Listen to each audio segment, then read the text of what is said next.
Puji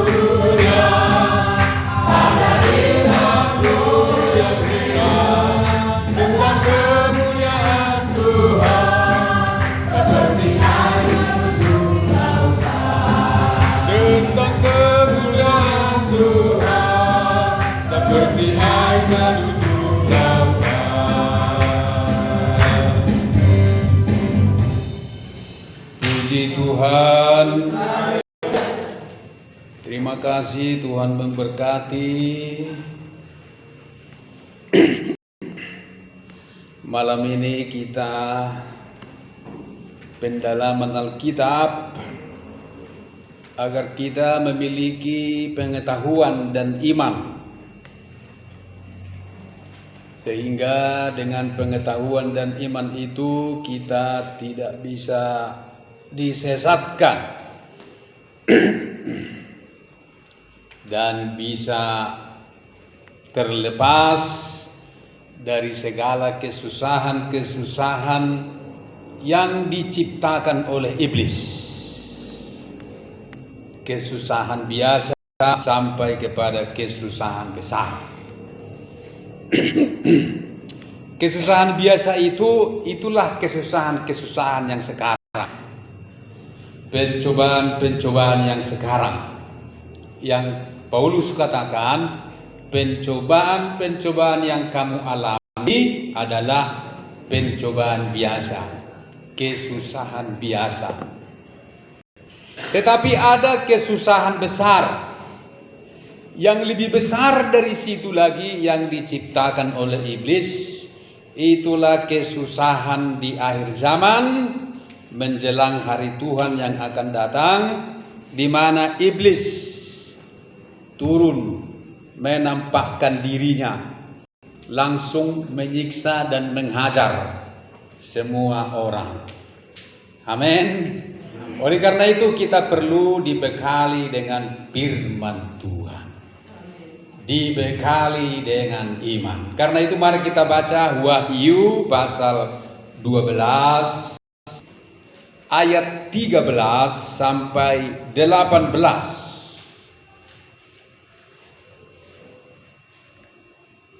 Wahyu 12 ayat 13 sampai 18. Saya baca ya. Dan ketika naga itu sadar bahwa ia telah dilemparkan di atas bumi, ia memburu perempuan yang melahirkan anak laki-laki itu. Kepada perempuan itu diberikan kedua sayap dari burung nasar yang besar, supaya ia terbang ke tempatnya di padang gurun, di mana ia dipelihara jauh dari tempat ular itu selama 1 masa dan 2 masa dan setengah masa. Lalu ular itu menyemburkan dari mulutnya air sungai ke arah perempuan itu, supaya ia dihanyutkan sungai itu. Tetapi bumi datang menolong perempuan itu. Ia membuka mulutnya dan menelan sungai yang disemburkan naga itu dari mulutnya. Maka marahlah naga itu kepada perempuan itu, lalu pergi memerangi keturunannya yang lain, yang menuruti hukum-hukum Allah dan memiliki kesaksian Yesus. Dan ia tinggal berdiri di pantai laut. Amin kan? Amin. Amin. Amin. Naga itu adalah iblis, setan. Ya, itulah naga. Tapi bukan si naga Bapak Ibu, ya bukan. Naga maksudku.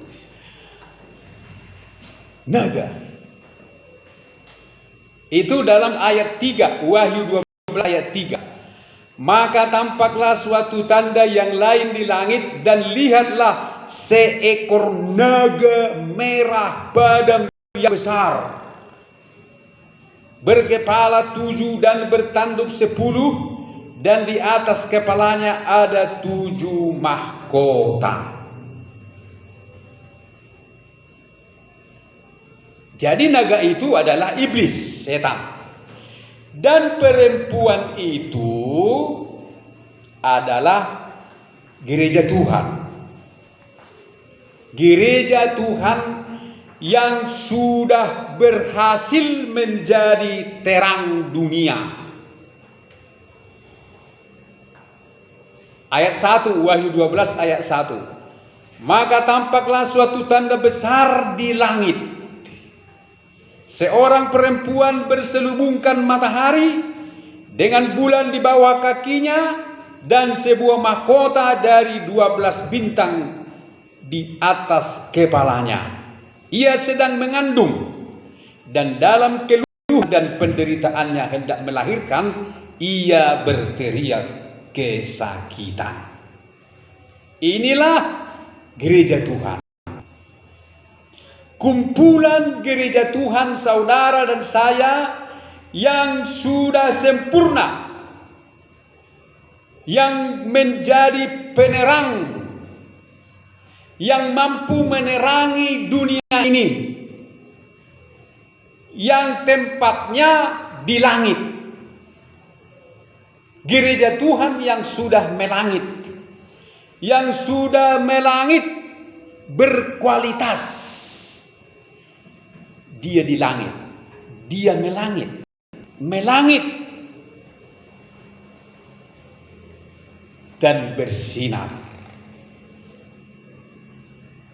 Perempuan adalah gereja Tuhan.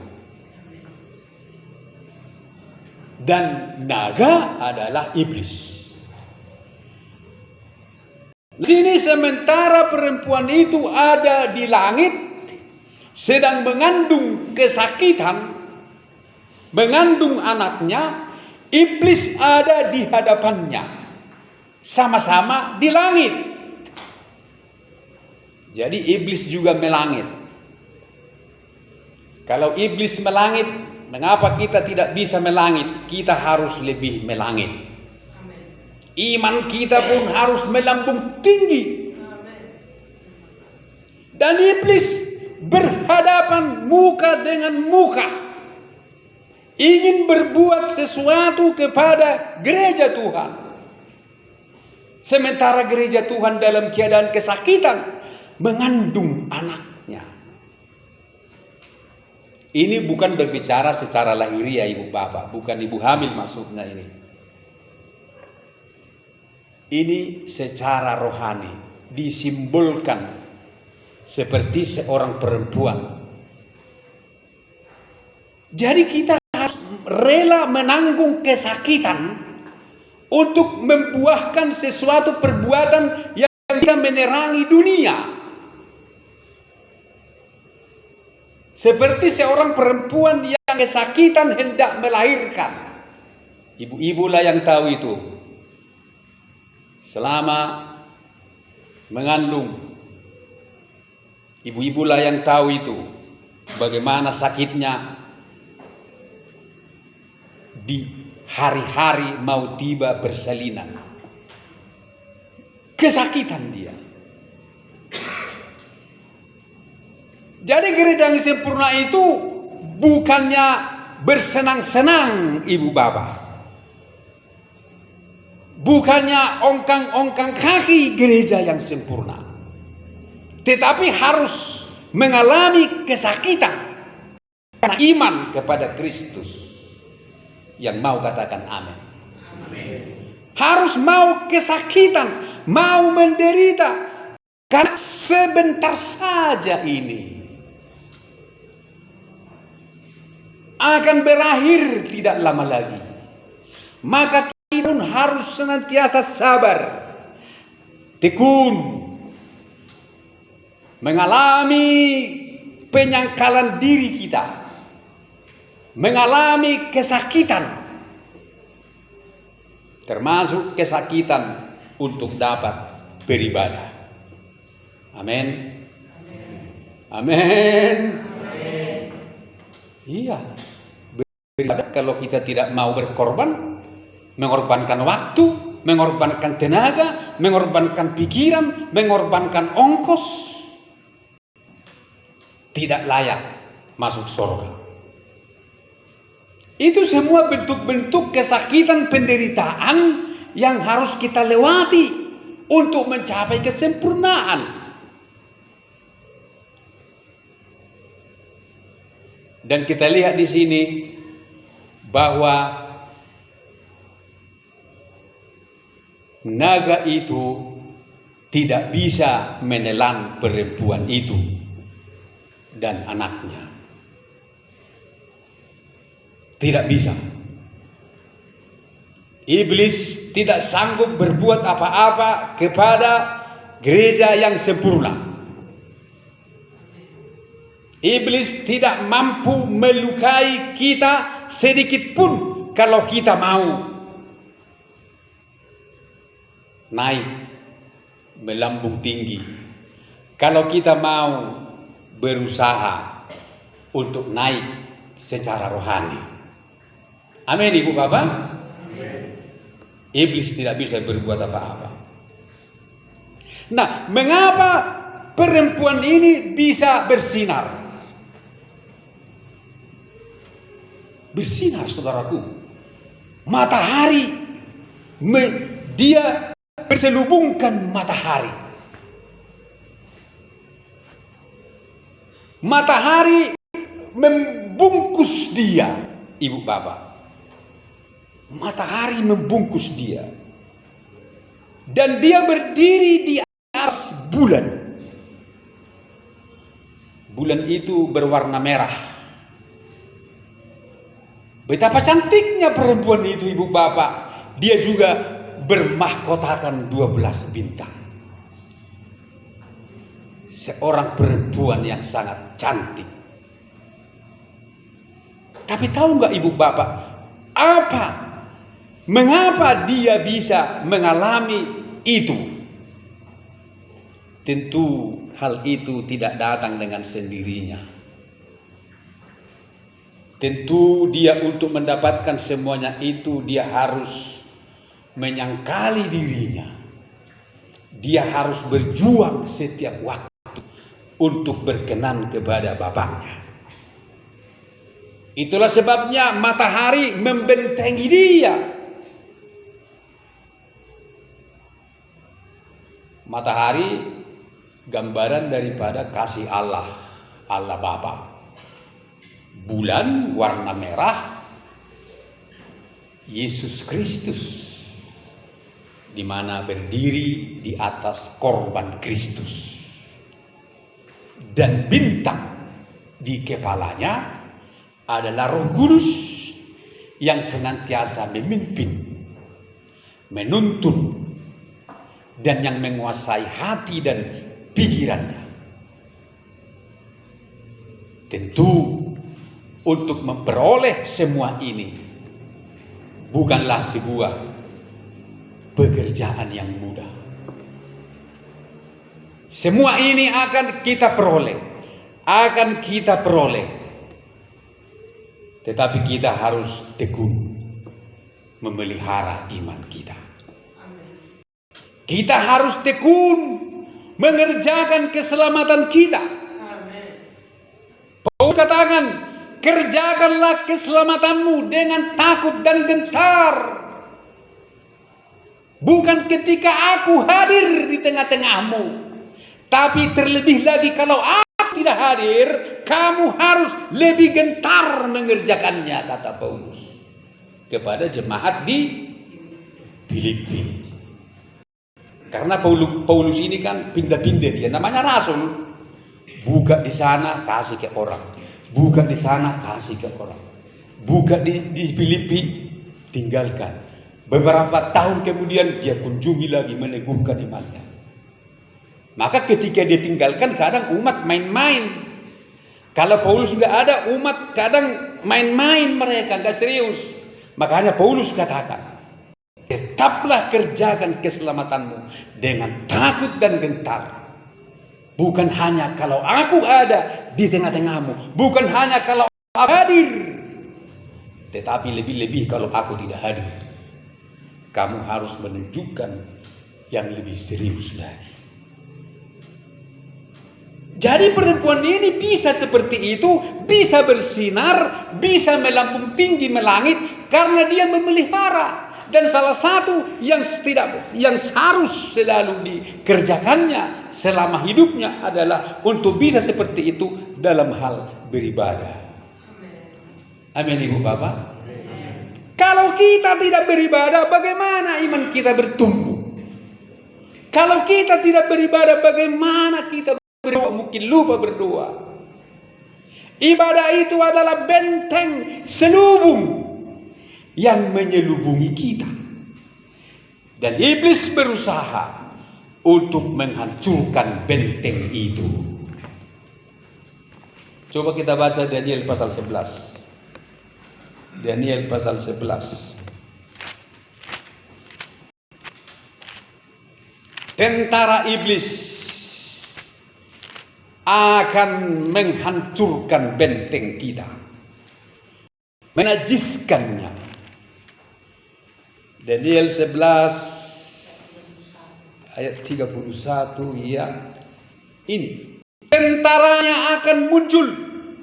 Mereka akan menajiskan tempat kudus benteng itu. Ini. Jadi apa benteng kita? Tempat kudus. Rumah Allah. Ibadah. Itulah benteng kita. Jadi Allah mau membentengi kita lewat ibadah. Tetapi banyak orang tidak mau dibentengi Tuhan. Mereka berpikiran curiga kalau diajak ibadah. Curiga mereka, asal bulan berditein. Itu pikiran yang ditaruh oleh iblis. Begitulah iblis menajiskan benteng itu. Benteng, karena benteng itu kokoh. Bagaimanakah cara aku supaya benteng orang Kristen ini roboh, kata iblis. Maka dia datang dengan tentara yang banyak. Antikris akan muncul dengan tentaranya yang banyak, menajiskan ibadah kita, menghancurkan benteng kita. Apa cara dia untuk menghancurkan benteng kita? Menghapuskan korban sehari-hari. Ini. Makanya timbul di pikiran orang gak serius beribadah karena pikirannya apa? Kalau kita nanti terus ibadah, pendeta jadi kaya.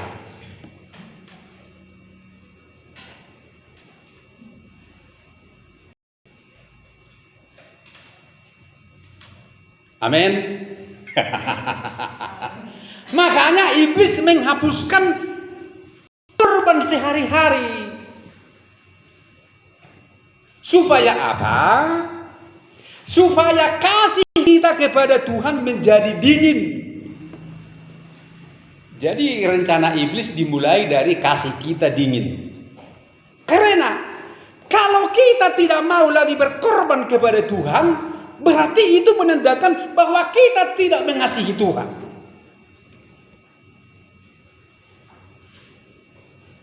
Ngau halek mo Joel? Dangarong lebih. Molong halek mo. Rela doho malian mana makan bakso? Rela kah? Rela doho malian imana beli pulsanya mau? Ngaku dia kan? Kenapa kau berikan uang sama dia? Iya, sayang, cinta, ya kan? Apapun dilakukan untuk orang yang dicintai. Uang, makan bakso, jalan-jalan. Tapi kalau tidak cinta, pelit dan kikir kita sama dia. Ya kan, Salom? Ya kan? Iya. Gak mau kita ngasihnya. Gak suka pun aku sama dia. Tapi kalau suka, kalau cinta, aduh, dompet sampai kosong. Itulah makanya iblis pun menghapuskan korban sehari-hari, supaya kita tidak lagi memiliki persembahan yang hidup kepada Tuhan. Dan persembahan di sini tidak hanya uang dan uang. Saya sudah katakan persembahan kita yang utama adalah ketaatan. Dalam Yesaya juga dikatakan persembahan yang dikehendaki oleh Tuhan hati yang hancur. Hati yang hancur, hati yang remuk. Dan iblis juga akan menegakkan kekejian di gereja, yaitu menegakkan berhala. Itu menegakkan berhala, karena berhala ini adalah kekejian bagi Tuhan. Amin. Berhala adalah kekejian bagi Tuhan, maka iblis akan menciptakan berhala-berhala di gereja. Dia akan menciptakan berhala-berhala di hatimu dan di hatiku, supaya kita memberhalakan sesuatu bukan Tuhan. Mungkin kita memberhalakan pekerjaan kita, memberhalakan anak kita, memberhalakan keluarga kita, memberhalakan yang lain selain Tuhan. Makanya kita jangan mau memberhalakan siapapun, karena kasihan nanti dia yang kita berhalakan. Bukannya kita dihukum Tuhan kalau kita berhalakan sesuatu. Siapa yang dihukum Tuhan? Siapa? Berhala itu. Berhala itu yang dihukum Tuhan, bukan kita. Karena Tuhan itu tidak mau ada berhala apapun di sampingnya. Tidak boleh ada. Makanya ketika tabut Allah ditempatkan di kuil Dagon di Mesir,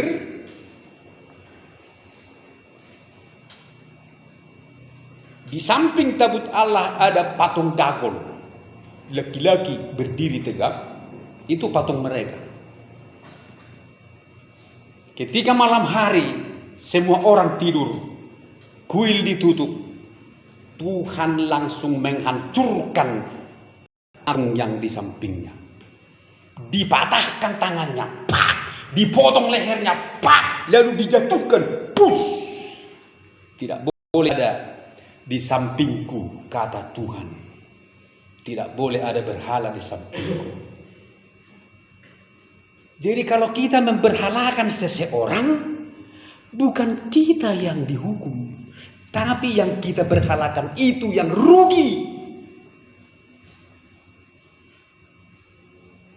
Jangan kita berhalakan keluarga kita. Jangan kita berhalakan anak kita. Artinya jadi anak kita lebih berharga dari Tuhan. Kita rela meninggalkan pelayanan hanya karena anak kita. Kita rela meninggalkan tugas pelayanan hanya karena pekerjaan kita. Yang sebenarnya kita masih bisa apa namanya? Masih bisa tidak di situ. Kalau tidak bisa lagi, maka berhala itulah yang Tuhan kembalikan. Jadi kasihan kan berhala itu gara-gara kita. Shalom. Kasihan lo berhala itu gara-gara kita. Itulah makanya iblis menegakkan berhala yang membinasakan. Nah, benteng kita itu adalah ibadah. Itulah yang dihancurkan oleh iblis. Tetapi orang-orang yang tetap tekun di dalam imannya seperti perempuan ini tidak dapat dijamah oleh iblis. Pertolongan dari sorga selalu turun tepat waktu bagi dia. Amen. Ibu bapak saudaraku sekalian, jangan pernah merasa rugi mengikut Tuhan. Pertahankan iman kita. Percayalah, orang yang mempertahankan imannya tetap setia kepada Tuhan akan menjadi orang-orang yang utama bagi Tuhan. Menjadi anak-anak sulungnya Tuhan. Mengapa suku Lewi diangkat Tuhan menjadi anak sulungnya? Semua anak yang lahir pertama adalah bagiku, kata Tuhan. Itu milikku. Kalau itu kambing, milikku. Kalau itu bodat, milikku. Ya bodat. Kalau itu ayam, milikku, kata Tuhan. Kalau manusia, itu juga milikku. Tetapi kalau kau tidak mau kasih anak sulungmu kepadaku, mau sama kamu saja, boleh. Tetapi harus kau ganti dengan lembu. Begitu kan peraturannya kan? Kau ganti dengan lembu sebagai ganti anakmu, maka anakmu itu bolehlah tinggal denganmu. Tidak usah harus sama aku. Tidak usah harus di bait Allah, kata Tuhan. Maka orang Israel pun dari anak sulung orang Israel, harusnya siapa anak sulung daripada Israel? Ruben. Tetapi bukan Ruben, bukan Simeon, tapi Lewi lah. Dari semua anak sulungmu milikku, artinya diberikan kepada Tuhan, maka terpilihlah orang Lewi. Mengapa orang Lewi? Karena orang Lewi lah yang mau membaktikan dirinya kepada Tuhan. Ketika terjadi di dalam Keluaran pasal 32, ketika orang Israel berkhianat kepada Tuhan mendirikan patung lembu emas. Hal itu kekejian bagi Tuhan. Maka Tuhan pun memerintahkan supaya setiap orang yang berpihak kepada patung lembu emas dibunuh dan dibinasakan. Tetapi siapa yang berpihak kepada Tuhan harus maju kepada Musa dan harus mengangkat pedangnya membunuh orang-orang yang berpihak kepada lembu emas. Semua suku tidak ada yang mau, tetapi Lewi yang mau. Dalam Keluaran 30 ayat 26, maka berdirilah Musa di pintu gerbang perkemahan itu serta berkata, siapa yang memihak kepada Tuhan, datanglah kepadaku. Lalu berkumpullah kepadanya seluruh Bani Lewi.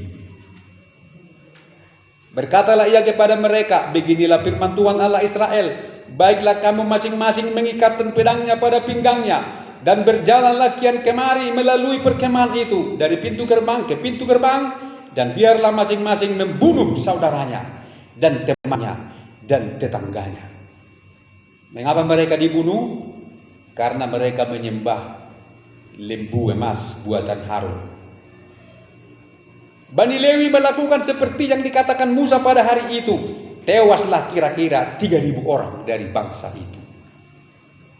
Kemudian berkatalah Musa, baktikanlah dirimu mulai hari ini kepada Tuhan, masing-masing dengan membayarkan jiwa anaknya laki-laki dan saudaranya, yakni supaya kamu diberi berkat pada hari ini. Sepertinya ini kejam, keji pembunuhan ini. Tapi orang Lewi bangkit semua. Mereka sandang pedang. Mereka bunuh suku-suku lain yang sudah najis menyembah patung. Itulah makanya banyak yang mati di padang gurun. 2 juta orang keluar dari Mesir. Yang sampai di sana hanya 2 orang yang berangkat dari Mesir.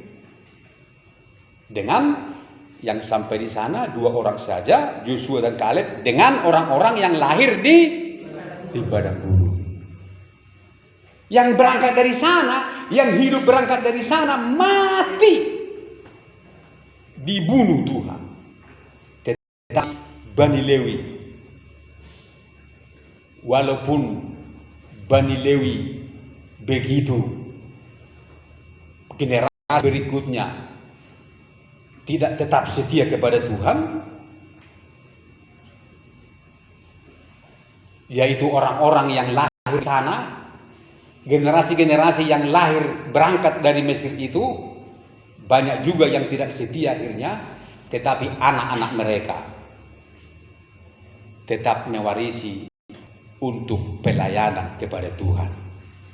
Itulah makanya Tuhan berkata, aku ambil bagiku Bani Lewi menjadi anak sulungku.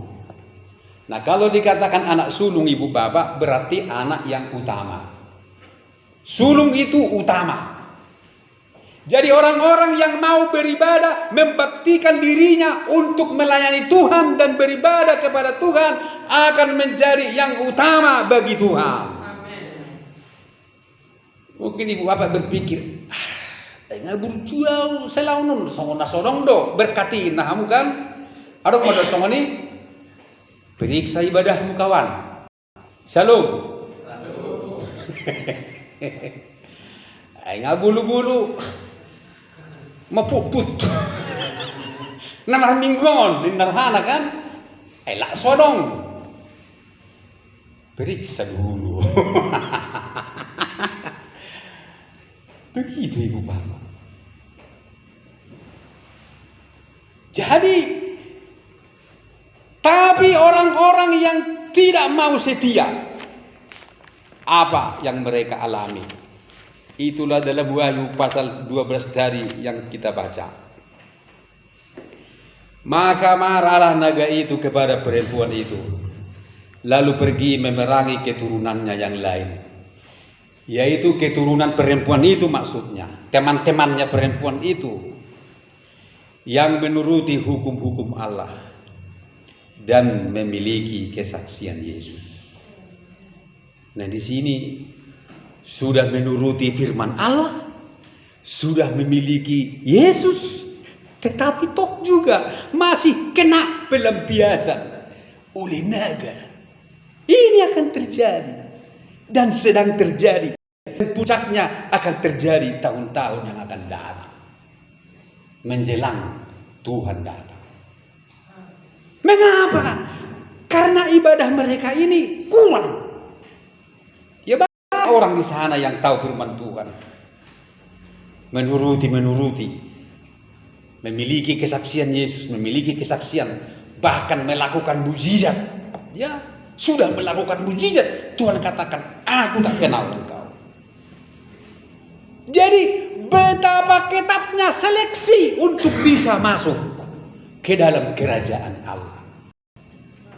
Tetapi kita anggap, orang-orang lain anggap mudah sekali jadi orang Kristen.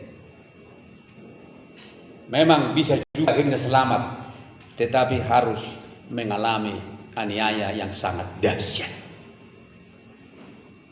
Naga itu marah. Naga itu marah, iblis itu marah. Lalu dia kejar perempuan itu. Tetapi perempuan yang sempurna, gereja Tuhan yang sempurna akan terbang dari dunia ini. Karena seluruh dunia ini akan dikuasai oleh iblis, akan dikuasai oleh antikris, akan dikuasai oleh nabi palsu. Dunia ini dikuasai. Maka kita lihat dulu ayat 13. Wahyu 13. Lalu aku melihat seekor binatang keluar dari dalam laut, bertanduk 10 dan berkepala 7. Di atas tanduknya terdapat 10 mahkota dan kepadanya tertulis nama-nama hujat. Binatang yang kulihat itu serupa dengan macan tutul, dan kakinya seperti kaki beruang, dan mulutnya seperti mulut singa. Dan naga itu, iblis itu memberikan kepadanya kekuatannya, tahtanya, dan kekuasaannya yang besar di bumi. Siapa memberikan? Iblis. Kepada siapa? Binatang itu. Binatang itu adalah antikris. Kita lihat. Maka tampaklah kepadaku satu dari kepala-kepalanya seperti kena luka yang membahayakan hidupnya. Jadi antikris itu sepertinya mengalami sebuah masalah. Luka di kepalanya. Satu. Tetapi luka yang membahayakan hidupnya itu sembuh seketika. Jadi antikris bisa melakukan mujizat. Karena sembuh, maka seluruh dunia heran, lalu mengikuti binatang itu. Jadi inilah orang yang selalu mengejar mujizat. Asal ada mujizat ikut, asal ada mujizat ikut. Tetapi dia tidak tahu bahwa pelaku mujizat itu adalah antikris. Makanya kita jangan gila-gila mujizat. Walaupun mujizat ada, dalam Tuhan ada mujizat, tetapi fokus kita bukanlah mujizat, tetapi iman benar. Amin. Nah, ketika mereka melihat mujizat yang dilakukan oleh antikris, maka seluruh dunia pun heran, lalu mengikuti antikris. Dan mereka manusia menyembah iblis itu, ya, menyembah naga itu, karena iblis itu memberikan kekuasaan kepada antikris itu.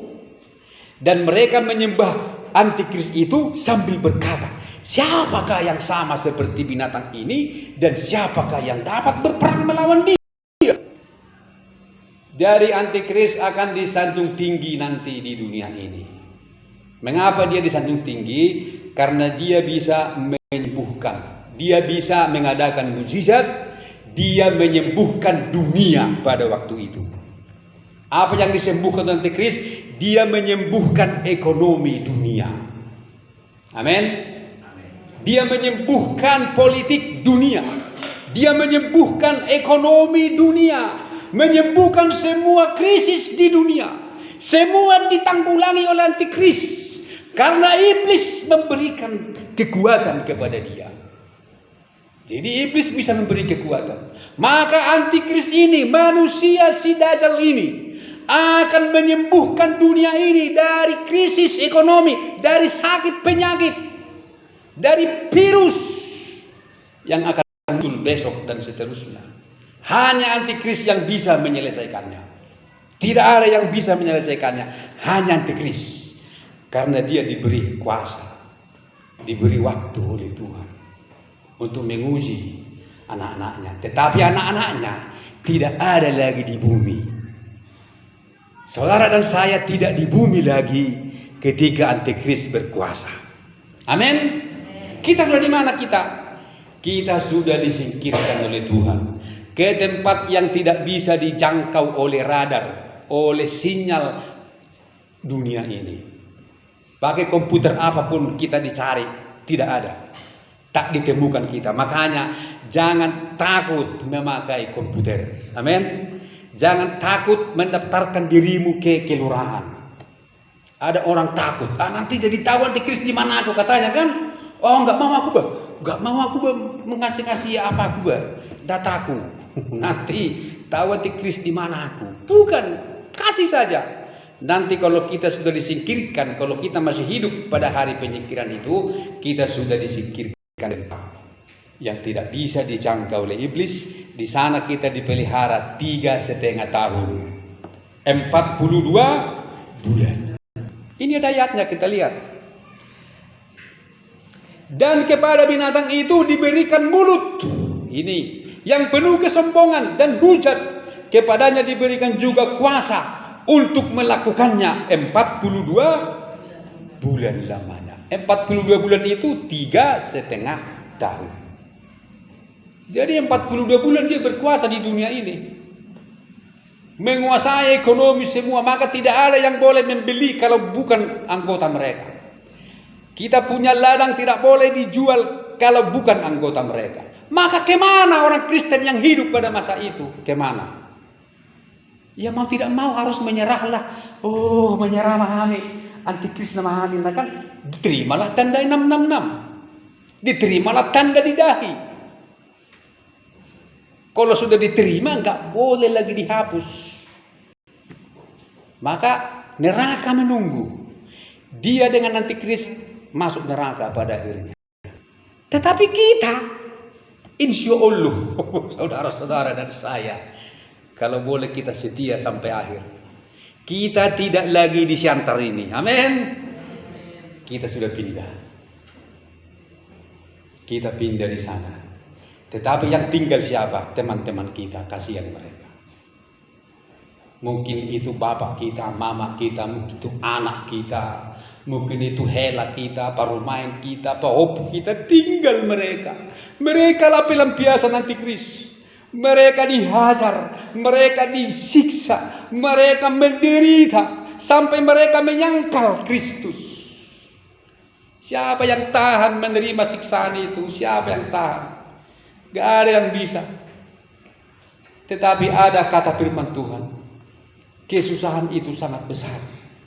Seandainya waktu tidak dipersingkat, maka tidak ada satu orang pun yang selamat. Tetapi karena orang-orang pilihan, waktu itu dipersingkat. Amin. Amin. Kita semua orang pilihan. Tetapi sebagian kita orang pilihan khusus, anak sulung yang disingkirkan ke padang gurun. Tetapi saudara-saudara kita pilihan-pilihan lainnya yang kurang sungguh-sungguh kepada Tuhan, tetap mereka tinggal. Tapi karena orang-orang pilihan yang ini, Tuhan mempersingkat siksaan itu supaya mereka selamat. Jadi kami, kami ya. Jadi kami yang akan disingkirkan kepada gurun tidak mengalami aniaya. Haleluya.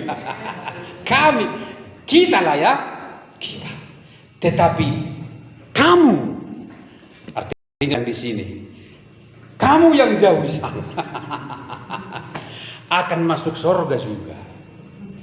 Kalau kamu setia mengalami siksaan itu 3,5 tahun. Kamu bisa lihat anakmu dicungkil matanya di depan matamu. Kamu bisa melihat istrimu ditiduri di depan matamu? Bisa. Kamu bisa melihat cucumu dibakar hidup-hidup di depan matamu supaya kamu menyangkal Kristus. Kalau kamu bisa menahannya, silakan. Tapi saya anjurkan jangan. Karena itu sungguh-sungguhlah hari ini. Sungguh-sungguhlah hari ini.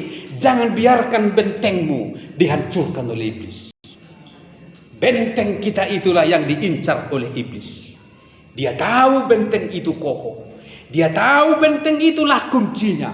Maka dia mau robohkan benteng kita, yaitu ibadah dan pelayanan kepada Tuhan. Amin.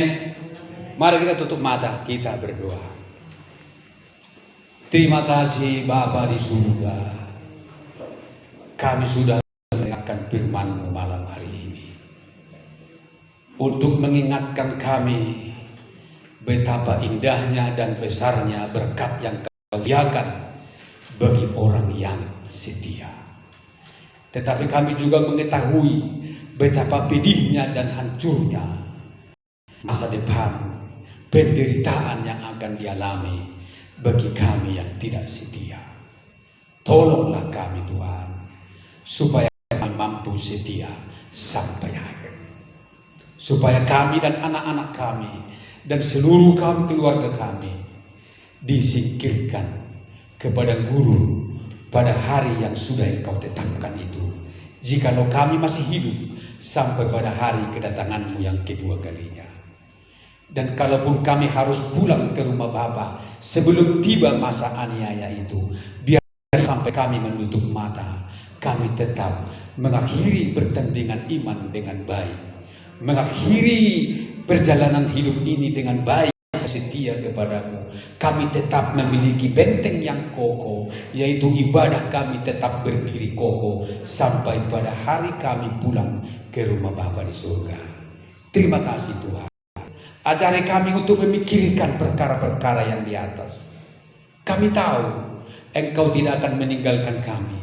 Banyak persoalan kemiskinan ataupun persoalan penyakit yang kami alami di dunia ini, tetapi itu tidak akan menghalangi kami untuk tetap setia kepada Tuhan. Sebab yang kami tahu ya Tuhan, apabila kami hidup kudus, hidup suci, Tuhan pasti buka jalan, Tuhan pasti tolong, Tuhan pasti selamatkan. Sebab Engkaulah Allah yang menciptakan kami dan dunia ini.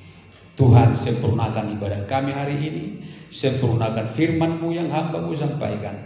Roh Kudus terus bekerja di hati kami. Lindungi umat-Mu pulang sebentar ke rumah masing-masing. tibakanlah mereka dengan selamat. Di dalam nama Tuhan Yesus Kristus kami berdoa. Tuhan memberkati dan melindungi kita. Tuhan menyinari kita dengan wajahnya dan memberi kasih karunia. Tuhan menghadapkan wajahnya kepada kita dan memberi damai sejahtera. Dalam nama Allah Bapa, Putra dan Roh Kudus, yaitu Tuhan Yesus Kristus. Haleluya, haleluya. Amin.